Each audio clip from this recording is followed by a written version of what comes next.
Hello friends, radio Dwarka में आपका बहुत बहुत स्वागत है। आज हमारे कार्यक्रम आत्मनिर्भर ओल्ड एज की तैयारी में जो मेहमान हैं वो एक सोशल एंड पॉलिटिकल लीडर हैं जिनका नाम है मिस्टर अरुण शर्मा। और इनका मानना है और कहना है प्रीत जहाँ की रीत सदा, मैं गीत वहाँ के गाता हूँ, भारत का रहने वाला हूँ, भारत की बात सुनाता हूँ। इसीलिए ये लकी हिंदुस्तानी के नाम से जाने जाते हैं। तो आइए मिलते हैं हमारे आज के मेहमान मिस्टर अरुण शर्मा जी से। अरुण जी, आपका हमारे प्रोग्राम में बहुत बहुत स्वागत है। नमस्कार युतिका जी, बहुत बहुत धन्यवाद। अरुण जी, सबसे पहले तो ये बताइए, ये लकी हिंदुस्तानी आपका नाम कैसे फेमस हुआ और कैसे जाने जाते हैं आप?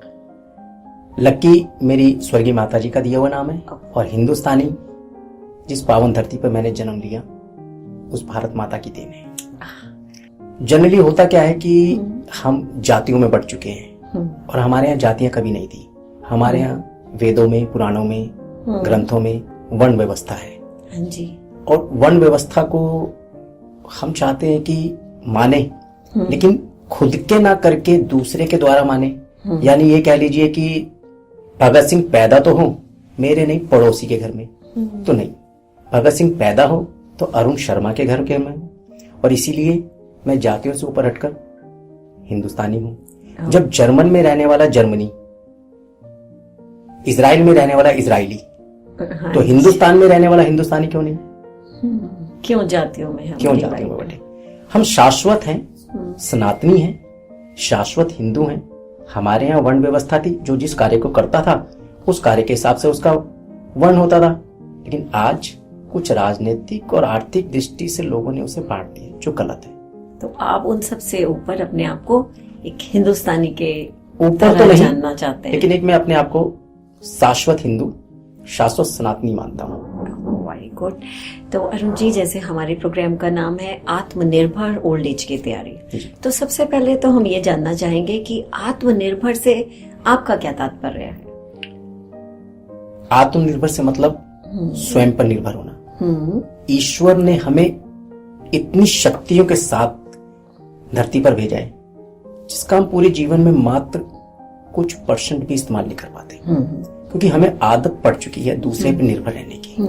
और वो दूसरे पर निर्भर हम तब तक रहेंगे जब तक हम स्वयं आत्मनिर्भर नहीं होंगे। आत्मनिर्भर का मतलब है कि स्वयं भी कार्य करें, अपने लिए भी और अपने आसपास राष्ट्र के लिए भी। मैंने देखा है कि लोग जात के लिए कार्य करते हैं, मैं राष्ट्र के लिए कार्य करता हूँ। That's wonderful। और ये जो ओल्ड एज की तैयारी है, तो क्या आपने सोचा कि आगे आने वाले समय, अभी तो आप राजनीति में भी और सोशल वर्क में आप बहुत ज्यादा बिजी हैं, आगे आने वाले समय में आप क्या करेंगे? क्या आप इसी को कंटिन्यू करेंगे या आपने क्या सोचा है आगे आने वाले समय के लिए? युतिका जी, इस समाज में भिन्न भिन्न प्रकार के लोग हैं। मैं स्वयं को देखूं तो मैं मानता हूं कि मेरा जीवन राष्ट्र को समर्पित है। मैंने अपनी देह भी देहदान समिति को दान कर रखी है। यानी मेरे मृत्यु के बाद मेरा संस्कार नहीं होगा, मेरा शरीर देहदान समिति ले जाकर किसी अस्पताल को दे देगी। आत्मनिर्भर से मतलब यह है कि आज मेरा जुड़ाव आम जनमानस से है।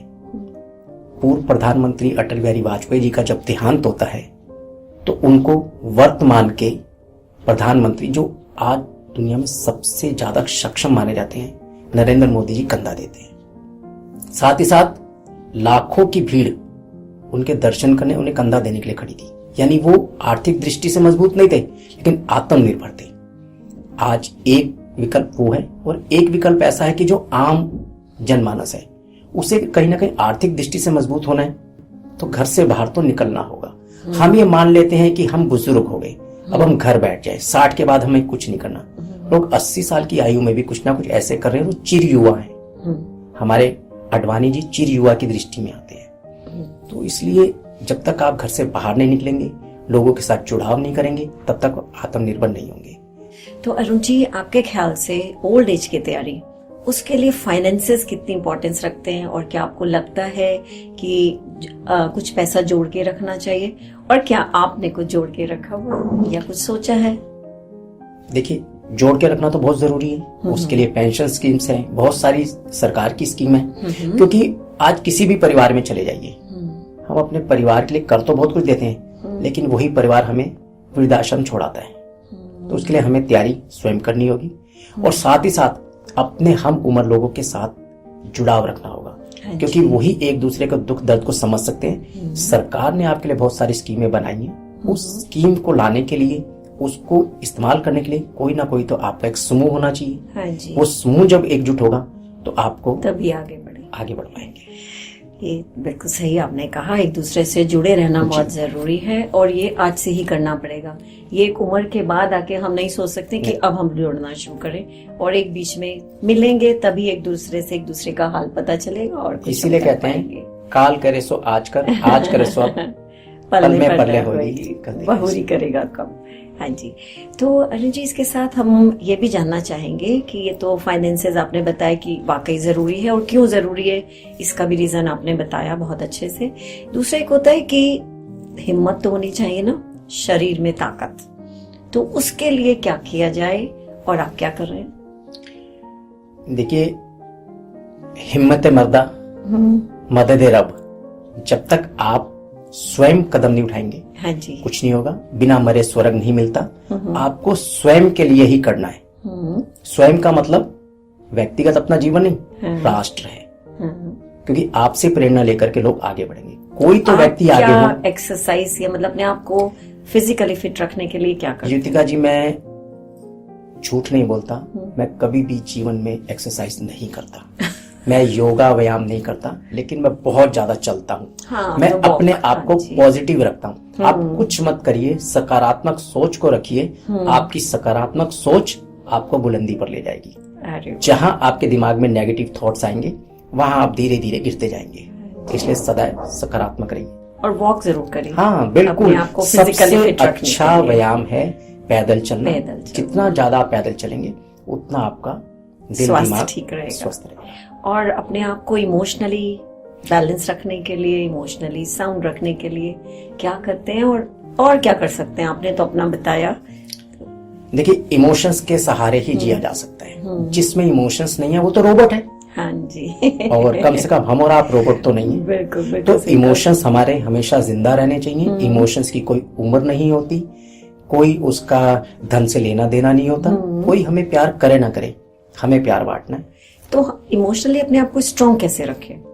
इमोशनली स्ट्रॉन्ग रखने के लिए आप अपने आसपास जहां भी जो भी आपको लगता है जिसकी जो मदद कर सकते हैं करनी चाहिए।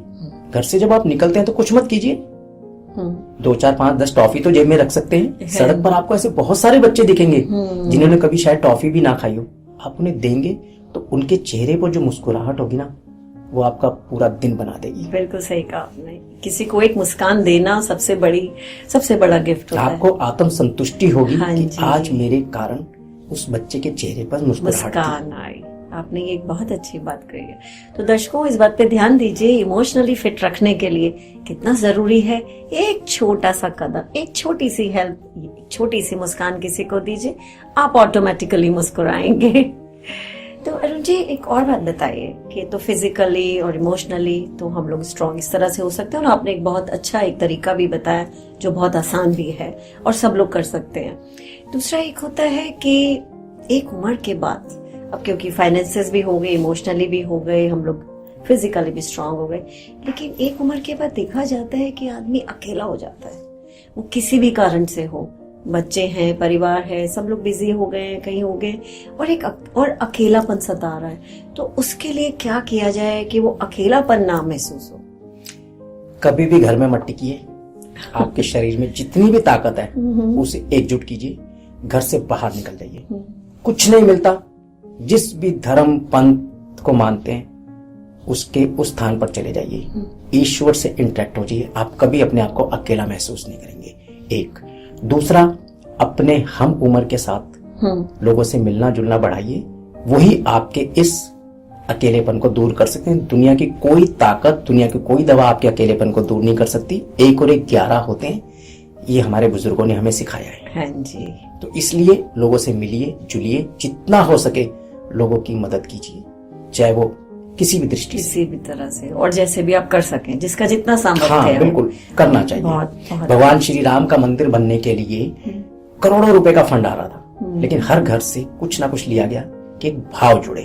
तो भाव जब हमारे अंदर होगा कि हमें किसी की मदद करनी है, तो हम स्वयं आत्मनिर्भर होंगे और स्वयं सक्षम होंगे, और ओल्ड एज की तैयारी बहुत अच्छे से होगी।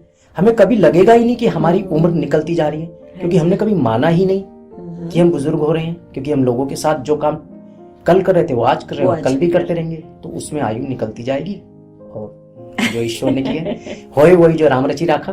तो अरुण जी, आप एक सोशल और एक पॉलिटिकल लीडर हैं, उस हैसियत से हम जानना चाहेंगे कि सोशल वर्क की तरह से, स्पेशली हमारा एनवायरनमेंट आजकल जैसे देख रहे हैं, AQI की जो हालत है वो पूरी दुनिया में किसी से नहीं छुपी है, तो उसके लिए आप क्या कर सकते हैं? और चलिए, आप तो जो कर सकते हैं, आप जो करेंगे कर रहे हैं, लेकिन एक आम जनता एनवायरनमेंट के लिए क्या करे, उसके लिए आप क्या सलाह देना चाहेंगे? श्रुतिका जी, क्या है कि ये जो सारी चीजें है ना कहीं सृष्टि से छेड़छाड़ का नतीजा है। हम अपने क्षणिक सुख के लिए जो आज एयर कंडीशंस का इस्तेमाल कर रहे हैं, फैक्ट्रियों के अंदर पोल्यूशन कर रहे हैं, ये सारी वो चीजें, नहीं तो ईश्वर ने तो हमें बहुत अच्छा वातावरण दिया था। लेकिन तो अरुण जी, इसके बिना तो नहीं रहा जा सकता आज के। हम कल बिना मोबाइल के भी रहते थे, वो कल की बात थी, आज तो नहीं रहा जीवन कल हम हजारों साल जीते थे, आज हम 50-60 साल की उम्र में भी निकलते जा रहे हैं। तो कहीं ना कहीं हमें देखना होगा कि चीजें कैसे, आज लोग अध्यात्म की तौर वापिस आ रहे हैं। लोग आज शहर के लोग गांव में जा रहे हैं छुट्टी मनाने। क्यों? लोग तो गांव छोड़ छोड़ के शहर आ रहे थे, फिर आज ऐसा क्या है कि छुट्टी मनाने 4 दिन हर आदमी गांव पे जाना चाहता है। तो कहीं ना कहीं वातावरण को जो दूषित कराए वो स्वयं इंसान ने कराए, और उसको अपने जो आज के शौक है ना उन पर रोक लगानी होगी। कहीं ना कहीं चीजों को बदलना होगा। बदलाव ही हर समस्या का समाधान है। तो कैसे बदलाव लाए, क्या करें? जनरली आज आदमी क्या करे? आज हर आदमी, अगर आप देखें पोल्यूशन की बात करते तो आज हर आदमी सिंगल गाड़ी लेके घूम रहा है, स्टेटस सिंबल। क्यों? आपस में कारपूल हो सकती है। हाँ जी, ये आपने सही कहा। पब्लिक ट्रांसपोर्ट का इस्तेमाल हो सकता है। बिल्कुल। आज मेट्रो की सुविधा है, बसों की सुविधाएं हैं। और प्लांट्स लगा सकता है कोई? बिल्कुल लगाना चाहिए। हम तो हमेशा अपने मंचों से कहते हैं कि कुछ नहीं करते तो एक नाम अपनी माता के नाम। हमारे देश के प्रधानमंत्री का ही मैसेज है, एक पेड़ हाँ। हमारी माँ के नाम। मैं अपने खुद जो जन्मदिन पर लोगों को संदेश देता हूँ तो उसमें यही कहता हूँ कि एक पेड़ आप अपने माता पिता के नाम समर्पित कीजिए और लगाइए। इससे अच्छा क्या होगा? हाँ जी, प्लांट्स लगाएं और कारपूलिंग करें और पब्लिक ट्रांसपोर्ट का इस्तेमाल, और कम से कम जितना हो सके एनवायरनमेंट को नुकसान पहुंचाएं। हम प्लास्टिक की पॉलीथीनों का जो यूज करके फेंक रहे हैं वो कई हजार साल के बाद भी नहीं समाप्त होने वाला। ये सारी चीजें कहीं ना कहीं हमारी सृष्टि को नुकसान पहुंचा रही हैं, और सृष्टि अपना बदला ले लेती है। आपने जोशीमठ का हाल देख लिया। अरे इसलिए भगवान से बढ़कर कोई नहीं। ठीक है, तो आपका ये मानना है कि हम एनवायरनमेंट को इस तरह से, जो हो चुका है वो तो हो ही चुका है, लेकिन आज हम इस तरह से संभाल सकते हैं। ये आपका बिल्कुल सही मानना है। तो अरुण जी, आप एक पॉलिटिकल लीडर भी हैं, तो उस हैसियत से आप बताइए कि जो ये नई नई स्कीम्स आ रही हैं, तो वो हमारे दर्शकों को कुछ बताइए, उसको कैसे अवेल कर सकते हैं? देखिए, भारत सरकार और राज्य सरकार अपने स्तर पर अलग अलग स्कीम चला दी है, जिसमें आयुष्मान योजना भी है और विडो पेंशन वगैरह बहुत सारी चीजें हैं। लेकिन क्या है कि उसमें जागरूकता का अभाव है, और जागरूकता का अभाव इसलिए है क्योंकि हम दूसरों पर डिपेंड हो गए हैं।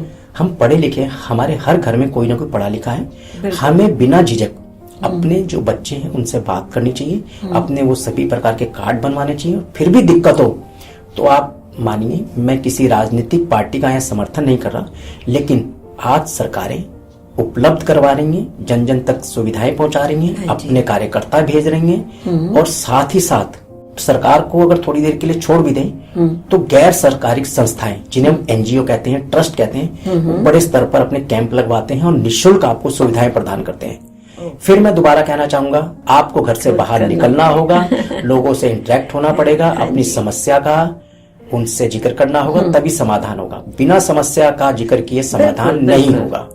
तो अरुण जी, आपने जैसे बताया कि आप world human rights organization of Delhi के चेयरमैन भी हैं, उसमें क्या है, उसके बारे में हमारे दर्शकों को बताइए। युतिका जी, क्या है कि जो ह्यूमन राइट्स है, हाँ जी, नाम तो बहुत बड़ा है, लेकिन आम जनमानस को अपने अधिकारों के बारे में पता ही नहीं। जागरूकता ही नहीं है। तो हम वर्ल्ड ह्यूमन राइट ऑर्गेनाइजेशन के थ्रू लोगों को जागरूक करते हैं, उनके अधिकारों से रूबरू करवाते हैं। कहीं पर भी किसी का शोषण होता है या किसी के साथ जाति होती है तो उसको निःशुल्क मदद करते हैं, चाहे वो सरकारी स्तर पर हो चाहे वो गैर सरकारी स्तर, ताकि एक इंसान अपने आप को असहाय महसूस ना करे। वो किसी भी रूप में हो सकता है, चाहे वो प्रशासन हो, चाहे वो सरकारी हो, गैर सरकारी हो, यातना उसको ना झेलनी पड़े। हम उसकी उस तरीके से, चाहे वो आर्थिक दृष्टि हो, सामाजिक दृष्टि हो या कानूनी दृष्टि हो, अपनी तरफ से पूरी मदद करने की कोशिश करते हैं। आपको अप्रोच कैसे करें? हमारे वॉलंटियर्स इस पर काम कर रहे हैं।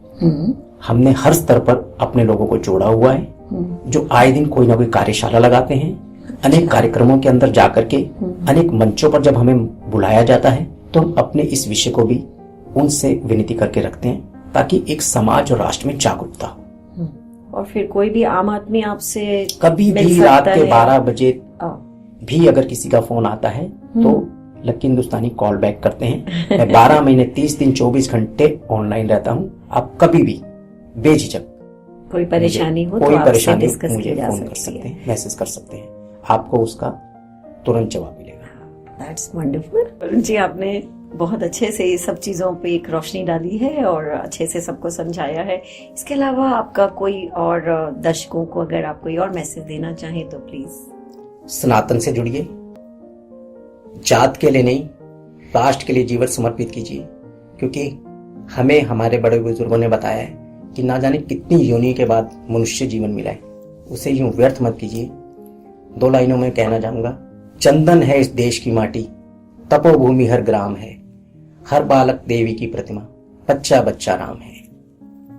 तो अरुण जी, आपका इसके साथ बहुत बहुत धन्यवाद। आपने एक बड़ी अच्छी रोशनी डाली और आपने अपना समय दिया। Thank you so much. Yutika ji, आपका और रेडियो द्वारका का बहुत बहुत धन्यवाद। मुझे बुलाया, अपने विचार रखने का मौका दिया। आभार। Thank you so much. तो दर्शकों, आपने सुना अरुण जी ने किस तरह से अपने विचार रखे और हमको किस तरह से समझाया। और सबसे इम्पोर्टेंट बात, हर किसी के साथ जुड़े रहिए, लोगों की मदद करिए और हम इस तरह से कभी अकेला नहीं होंगे। साथ में मैं आपसे फिर एक बार रिक्वेस्ट करती हूँ, अगर आप चाहें तो आप भी यहाँ पर आकर अपने विचार व्यक्त कर सकते हैं। तो धन्यवाद, फिर मिलेंगे। जुड़े रहिए रेडियो द्वारका से। Bye bye.